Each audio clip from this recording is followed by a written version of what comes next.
Hi, this is Mary.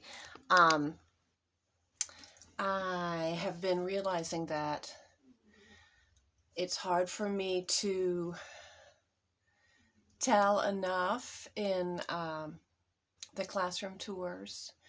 Also, I don't feel comfortable being in lecture mode with people.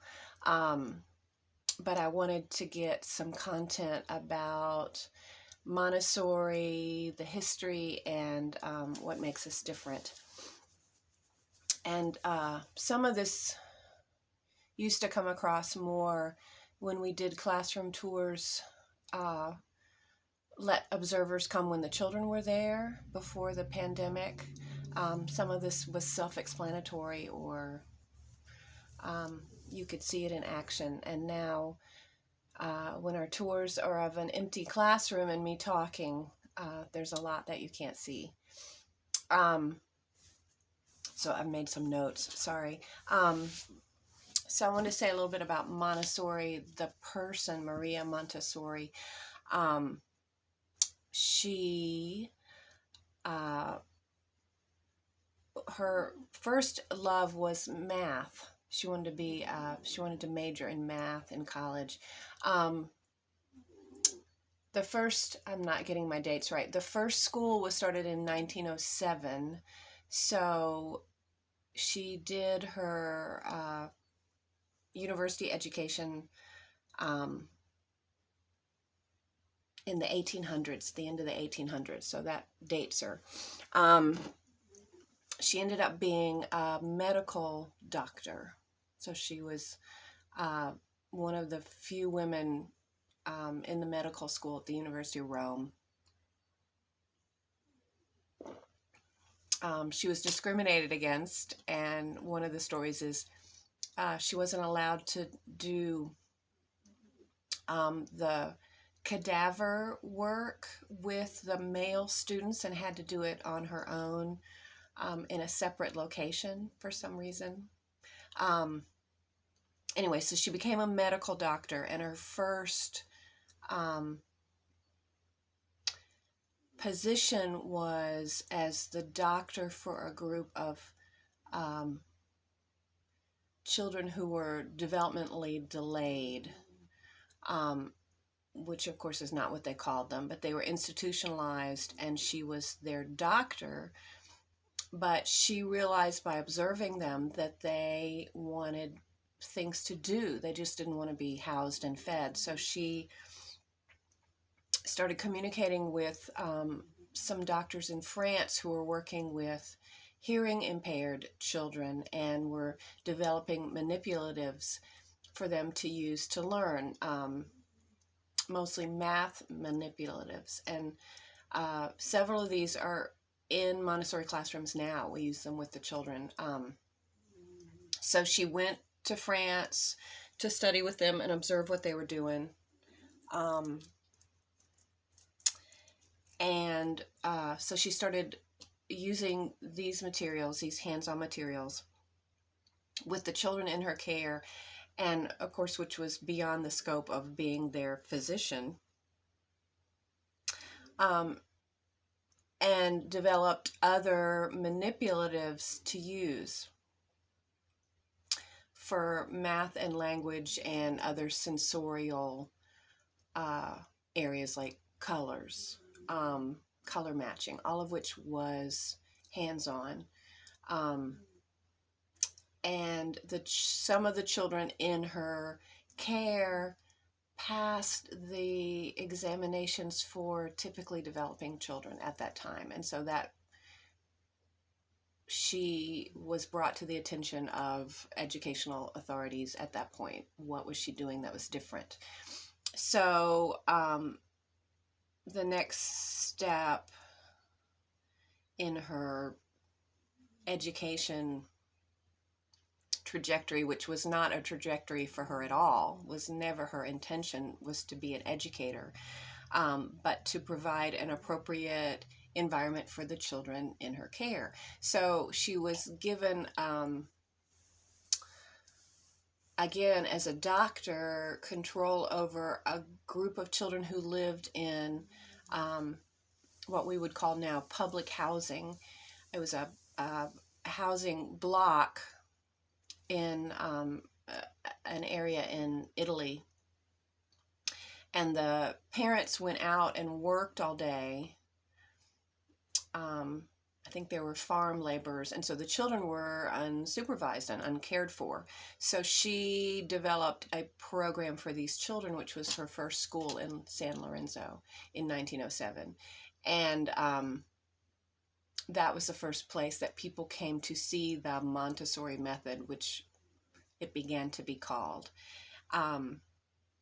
Though she kept maintaining that she wasn't an educator, she was just an observer of children.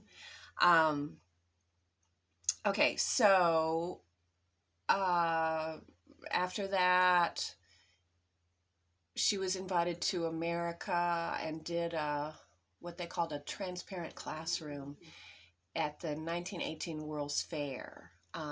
So that was she set up a classroom, and it was surrounded by glass, and people could walk by and watch the children at work. And so she had a lot of interest at that point, but the main American educators at that time poo-pooed her emphasis on hands-on material. And so at that point, Montessori in America kind of died a quiet death. But she kept doing trainings in Europe. During World War II, or before the war, Mussolini became very enamored of Montessori and wanted to make Montessori the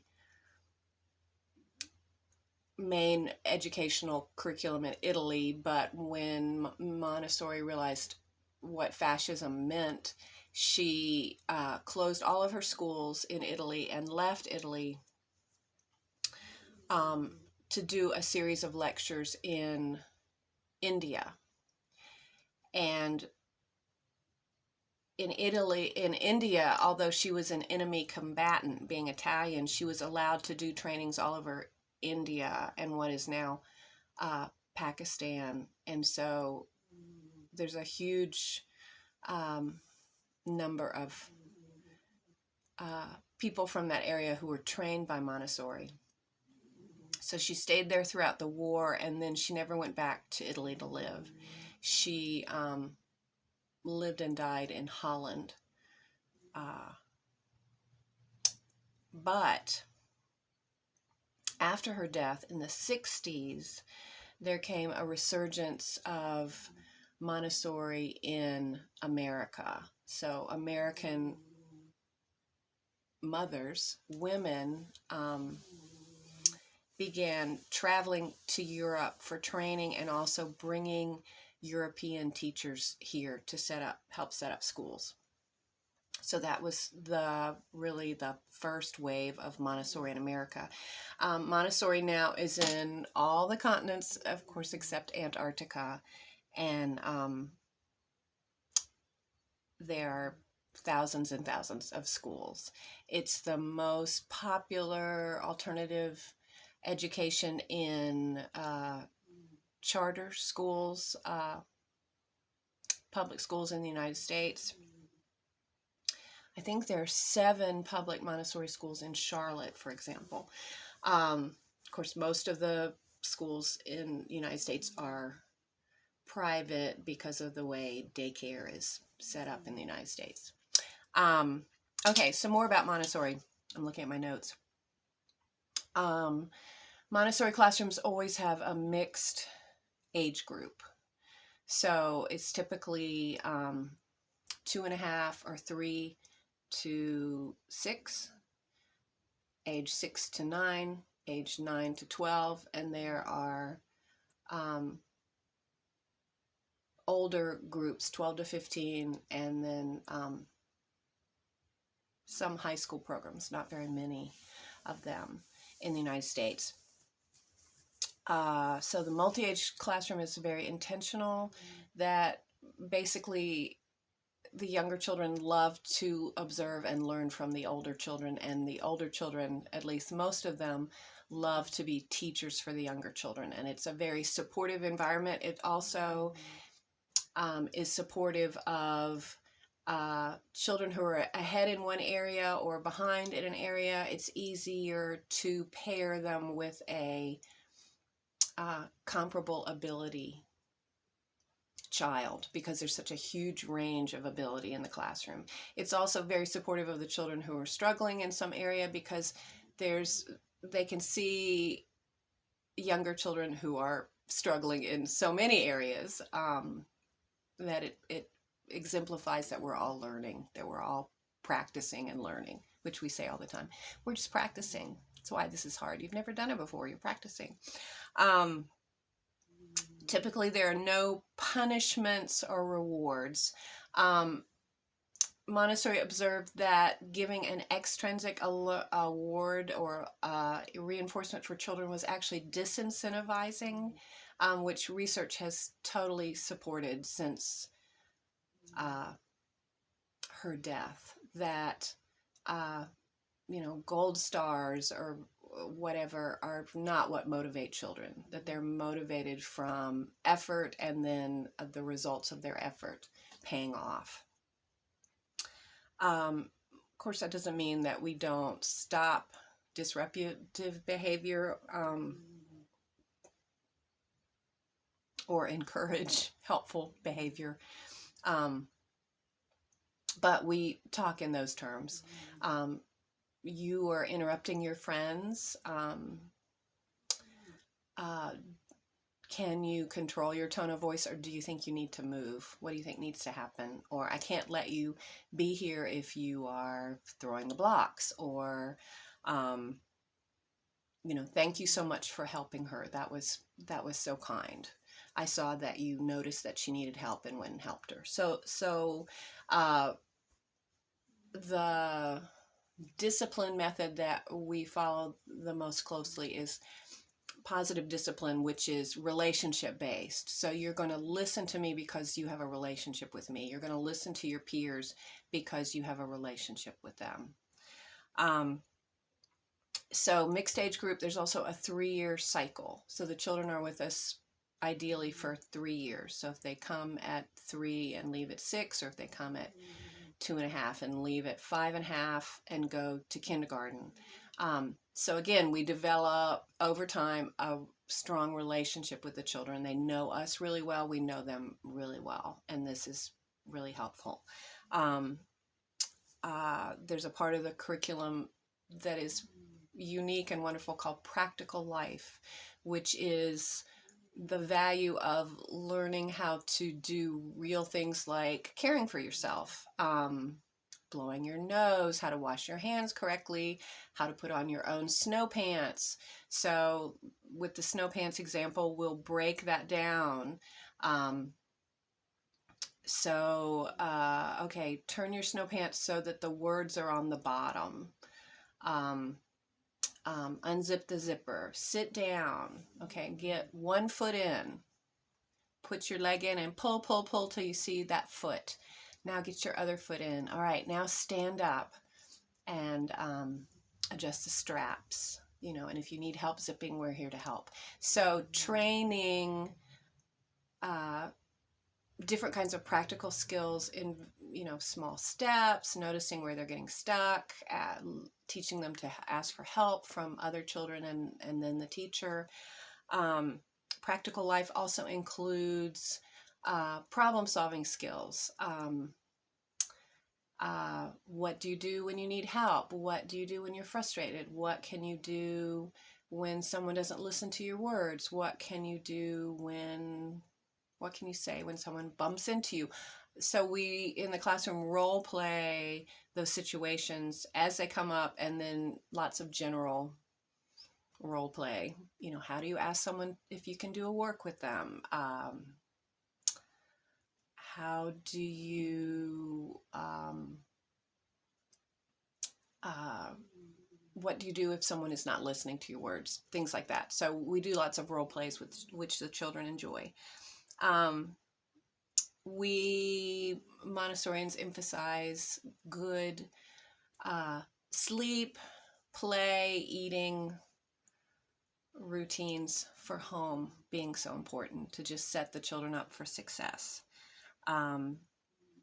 The American Association of Pediatrics recommends that children have 2 hours a day of outside play and lots of rest and sleep time. And of course, we can't give them 2 hours of outside play at school because we're limited to a 4-hour window of being at school. But the children love being outside. It's their favorite part of the day, and we encourage free outside play if it's at all possible. And of course, we at Mary School and Montessori programs in general are outside every day, whatever the weather, rain, cold. We're in Boone.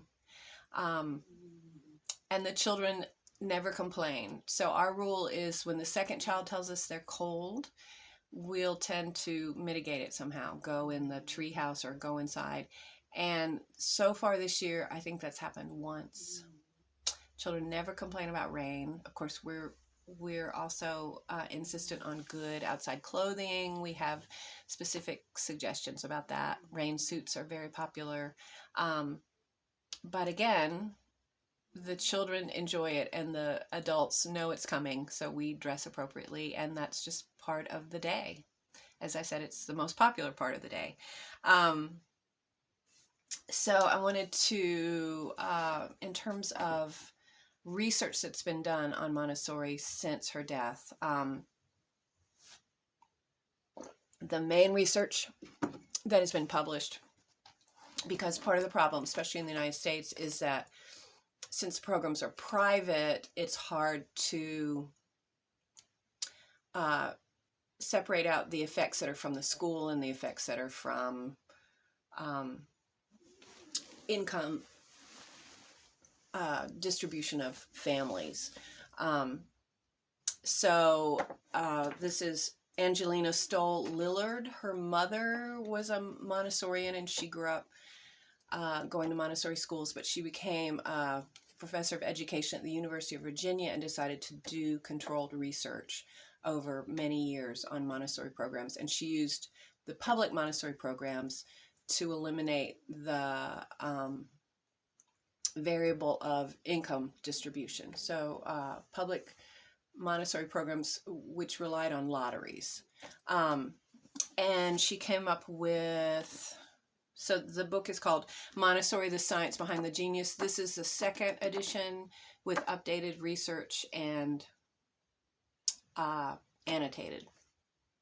It's, if you want to read it. But she came up with 9 principles of Montessori education that positively affect outcomes in children, emotional outcomes and academic ones. So the first one is that movement and cognition are closely entwined. So the ability to be able to move around the classroom as you want and choose what you want from the shelves, and that the materials are set up for movement, is positively correlated with educational outcomes.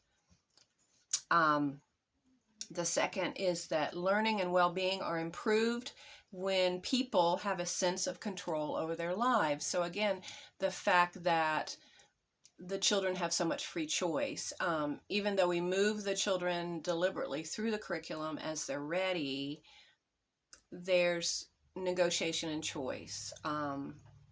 And we'll often say to the children, if we're inviting them to a lesson, would you like a number lesson or a letter lesson?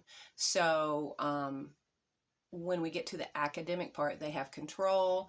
Sometimes we'll give them a choice of material or how to approach the concept. Do you want to play the store game or use the teen board? We also give them a choice of who to work with. And we often pair the children because they like each other, and we know that that will draw them into the lesson. The ability to direct one's attention in a sustained and concentrated way fosters an array of positive developments. So one of the hallmarks of Montessori is never interrupt a concentrating child. Um, so if a child is engaged in a activity and it's appropriate and not hurting anything, we will let them continue. So we don't have blocks of time, math time, yoga time. We might do an activity as a group, but we'll start with one or two children and the other children will choose to come or not. The only time, again, when no one's ever required to come, but we'll say, will you come see this lesson because it's a new material or a new activity and they haven't seen it before. But again, if they are busy doing something, we won't make them come, and we'll present it in another way, or maybe have another child say, will you show so and so how to do this because she wasn't here for the lesson. So there's a lot of choice in what they do during the morning. People learn better when they are interested in what they are learning, which goes along with the other point. If we see that a child is fascinated with a material or an activity, we'll often dig out something else from our store of materials that goes along with that, or feeds into that, or gives more information on that. In the older grades, when children do research, they always get to pick their topic. Which my children loved. So they were given some parameters, but there was always free choice in something that they could pursue, or the way they could pursue it. Maybe they were going to write a play about it. Maybe they were going to compose a song. My son once made a series of figures out of clay that represented a biological development that he was studying, and so he made it out of clay and presented it that way. So lots of, as much choice as we can give them. Tying extrinsic rewards to an activity negatively impacts motivation. We've already talked about that we don't do punishment or rewards. We'll say specific observations. Wow, you've worked really hard on that. You seem really interested in that. And the same is true. You're not interested in this today. We'll come back to it another day. Collaborative arrangements can be very conducive to learning. Again, this is an attempt always to pair a child, especially as they get older and more social, with people with whom they like to work, or with whom they have a similar ability. And this just happens naturally.